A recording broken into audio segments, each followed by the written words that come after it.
एक अच्छी लाइफ जीने के लिए 3 चीज़ें बहुत इम्पॉर्टेंट है: health, wealth and wise. We have to be healthy, we have to be wealthy, we have to be wise. तीनों बहुत इम्पॉर्टेंट है।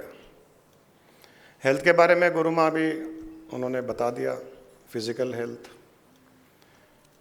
वेल्थ भी इम्पॉर्टेंट है, कोई डाउट नहीं है इसमें। पैसा चाहिए, धन चाहिए, दौलत चाहिए, लेकिन ये वेल्थ कहाँ है? ये वेल्थ है कहाँ? ये धन दौलत कहाँ है?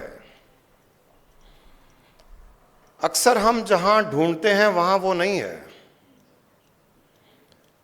हम वेल्थ को बाहर ढूंढते हैं। वेल्थ जो बाहर दिखाई देती है, वेल्थ जो हमारे बैंक बैलेंस, गाड़ी, मकान, दुकान आदि, जो भी वेल्थ दिखाई देती है हमको बाहर, वो एक्चुअली वेल्थ का एक्सप्रेशन है, लेकिन वेल्थ का सोर्स हमारे अंदर है। ये एक्सप्रेशन है, ये वेल्थ नहीं है, ये वेल्थ नहीं है, ये वेल्थ का एक्सप्रेशन है। Wealth is inside you. तो वेल्थ को अगर टैप करना है तो अंदर टैप करना पड़ेगा, उसका सोर्स अंदर है। अंदर जितनी ज्यादा वेल्दी एटीट्यूड होगा, जितना ज्यादा अंदर वेल्थ का एटीट्यूड होगा, उतना ही ज्यादा वेल्थ का बाहर एक्सप्रेशन होगा उसका। बहुत सिंपल लॉ है। The inner attitude will be expressed outside. ये जिस इंसान के समझ में आ जाता है वो बहुत बड़ा काम कर सकता है, बड़ा आदमी बन सकता है, बहुत वेल्दी हो सकता है। लेकिन केवल वेल्दी होना ही इंपॉर्टेंट नहीं है। वेल्दी के साथ में दूसरे हमारे एटीट्यूडनल एस्पेक्ट्स हैं, बिहेवियरल एस्पेक्ट्स हैं, व्यवहारिकता है, ईगो कंट्रोल्ड रहना चाहिए, कैरेक्टर रहना चाहिए हमारा। कई चीज़ें अगर वेल्दी हो गए और वहाँ रहना है सुख शांति से, तो उसके साथ में कई चीज़ें हैं। लेकिन ये ध्यान रखिए कि वेल्थ बाहर नहीं है, वेल्थ अंदर है। और उसमें अंदर जो हमारा वेल्दी एटीट्यूड होगा, उस एटीट्यूड का एक्सप्रेशन बाहर होगा। बहुत सिंपल लॉजिक है। जितने भी लोग सक्सेसफुल हुए हैं दुनिया में, वो पहले अंदर वेल्दी हुए हैं, उस वेल्थ का एक्सप्रेशन बाद में आया है। डिज्नीलैंड का नाम सबने सुना होगा। उसके ओनर वॉल्ट डिज्नी, उनके दिमाग में डिज्नीलैंड का एक विजन बहुत पहले क्रिएट हो गया। एक भयंकर डिज्नीलैंड का विजन दुनिया में पहली बार। और उन्होंने उसका इम्प्लीमेंटेशन, कंस्ट्रक्शन स्टार्ट कर दिया। बीच में उनकी डेथ हो गई, बीच में ही डेथ हो गई उनकी। उनकी वाइफ ने उसको कंटिन्यू किया और डिज्नीलैंड इनॉग्रेट किया, कंप्लीट किया। जैसा वॉल्ट डिज्नी चाहते थे वैसा उन्होंने उसको बनाया। दुनिया में बहुत नाम हो गया उस समय कि ये एक नई चीज़ है डिज्नीलैंड। किसी के दिमाग में नहीं है ऐसी चीज़। तो इनॉग्रेशन के दिन जब वॉल्ट डिज्नी जो ओनर थे, जिन्होंने स्टार्ट किया था ये, जिनकी डेथ हो गई, उनकी वाइफ थी इनॉग्रेशन के दिन, तो कई लोग आए वहाँ पर, जर्नलिस्ट, प्रेस के लोग, न्यूज़पेपर के लोग। तो उन्होंने पूछा कि madam, this is something unimaginable what has been created. If Walt Disney would have been alived and he would have seen it, how he would have felt it. अगर Walt Disney जिंदा होते और ये देखते तो उनको कैसा लगता? तो वॉल्ट डिज्नी की वाइफ ने कहा, Walt Disney has seen this much before your seeing it. कि वॉल्ट डिज्नी ने इसको बहुत पहले देख लिया है, आपके देखने से बहुत पहले देख लिया है। इसका मतलब क्या हुआ? इसमें सीक्रेट छुपा हुआ है। कि अगर कुछ आपको जीवन में करना है, कुछ भी प्राप्त करना है, हेल्थ हो, वेल्थ हो, स्पिरिचुअलिटी हो, रिलेशनशिप हो, बिहेवियर हो, एटीट्यूड हो, मटेरियलिस्टिक ऑब्जेक्ट्स हो, या हैप्पीनेस हो, या एनलाइटनमेंट हो, कुछ भी हो, कुछ भी हो, पहले आपको अंदर क्रिएट करना पड़ेगा, फिर उसका एक्सप्रेशन बाहर होगा। अंदर क्रिएट करना पड़ेगा पहले। वेल्दी होना है, अंदर क्रिएट करना पड़ेगा, एटीट्यूड लाना पड़ेगा। हैप्पीनेस चाहिए, अंदर क्रिएट करना पड़ेगा। हेल्थ चाहिए, अंदर क्रिएट करना पड़ेगा।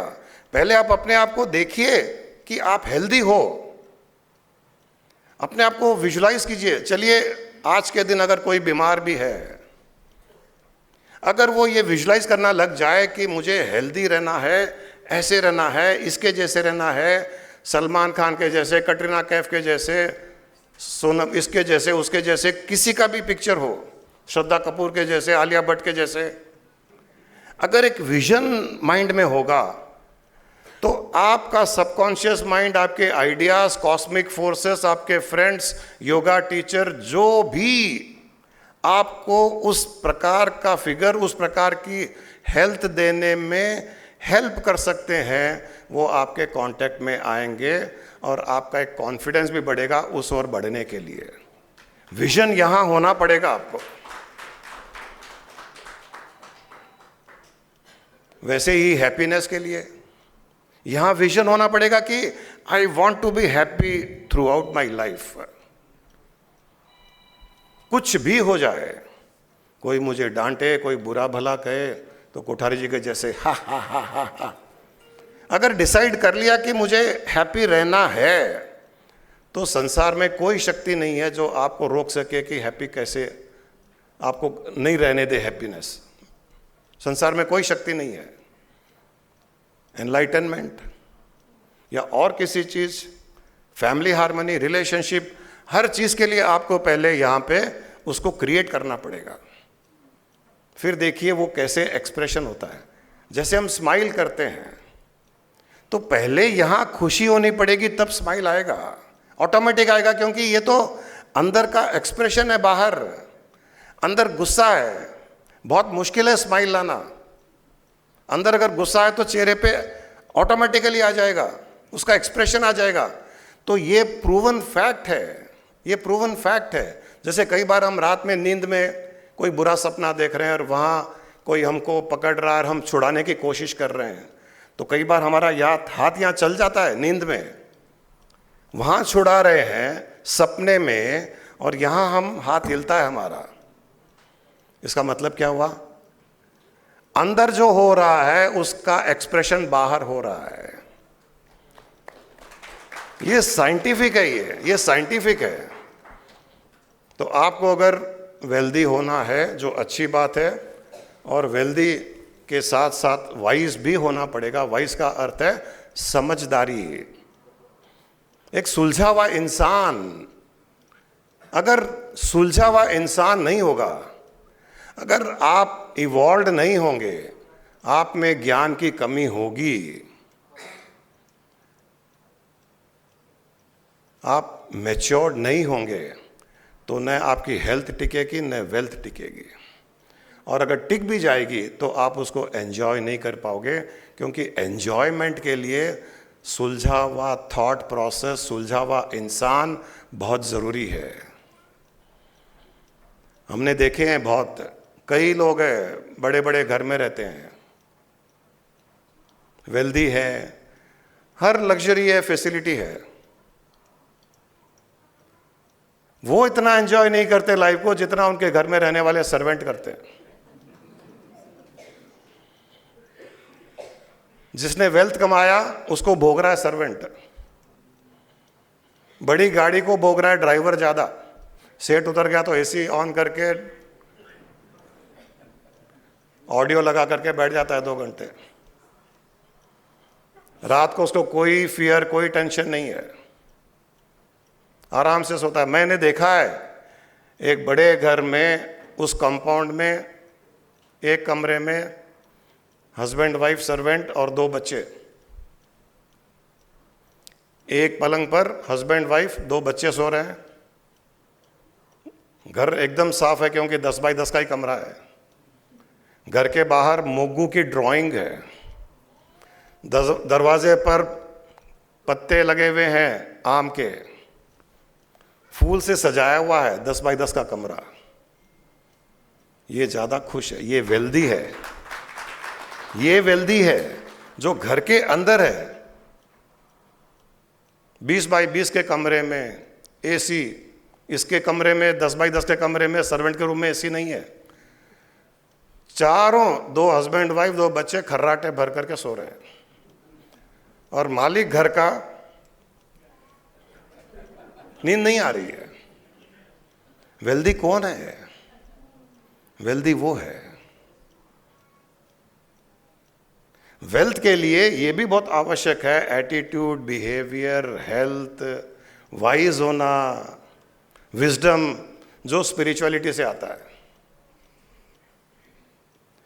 कई लोग सोचते हैं कि स्पिरिचुअलिटी एक बड़ा स्टम्बलिंग ब्लॉक है हमको वेल्दी बनने के लिए। स्पिरिचुअलिटी हमको वेल्थ से दूर करता है, संसारिक चीजों से दूर करता है, पैसों से दूर करता है, बड़ी गाड़ियों से दूर करता है। क्योंकि जितने साधु संत के प्रवचन सुनेंगे सब यही कहेंगे ये सब नश्वर है, माया है, इससे दूर रहो। तो हमको डर लगता है उनके पास जाने के लिए। हम नहीं कहते ये।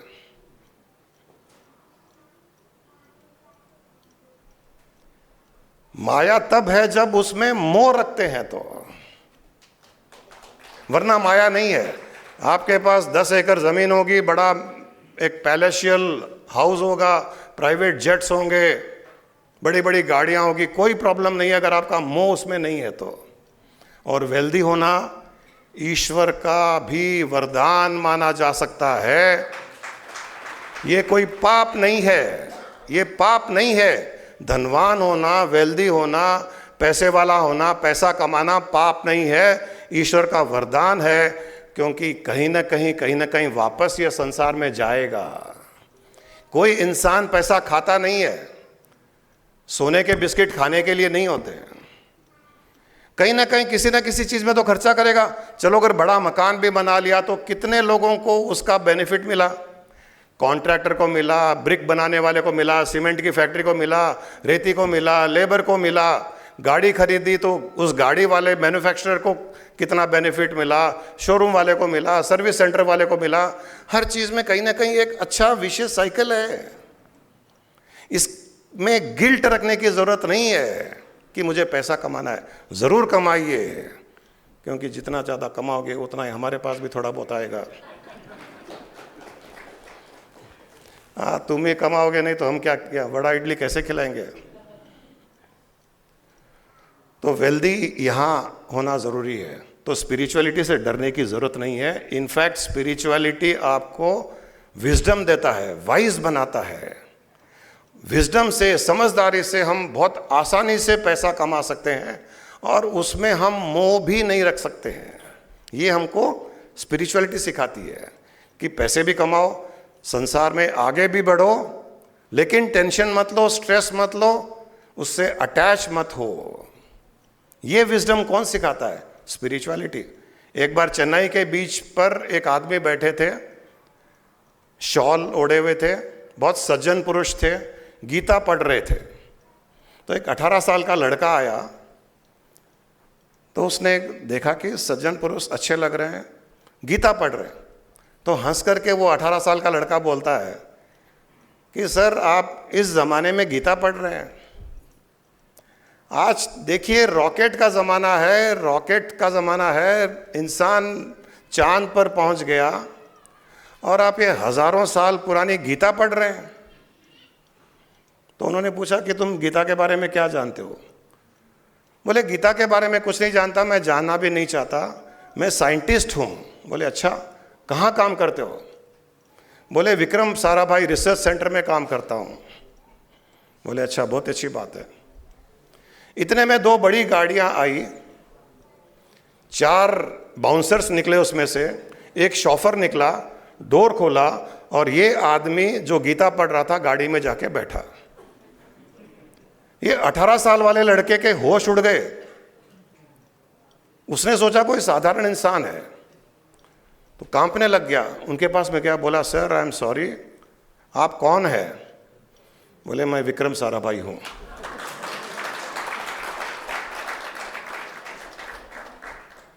जहां ये काम करते थे 18 साल का लड़का विक्रम साराभाई रिसर्च सेंटर, जिसकी बखान कर रहे हैं कि हम तो साइंटिस्ट हैं, उसके मालिक को कह रहा है कि ये सब गीता वीता क्यों पढ़ते हो। तो स्पिरिचुअलिटी बहुत आगे ले जाती है। बिरला, टाटा, इन सब का बेस स्पिरिचुअलिटी है। और पता है वो 18 साल का लड़का कौन था? Abdul Kalam. APJ Abdul Kalam, ex president of India. उस दिन से अब्दुल कलाम ने नॉनवेज छोड़ दिया, गीता पढ़नी शुरू की, रामायण पढ़ना शुरू किया, सारे शास्त्र का नॉलेज लिया, साधु संत महात्माओं गुरुओं के पास जाने लगे, उनसे विजडम लेने लगे। वो 18 साल का लड़का इन शास्त्रों को पढ़ करके गुरु महात्माओं से विजडम लेकर के वाइज बन गया, इसीलिए प्रेसिडेंट बना इंडिया का। तो वाइज बनना भी बहुत जरूरी है वेल्दी बनने के साथ। तो हेल्दी, वेल्दी और वाइज बहुत इंपॉर्टेंट है।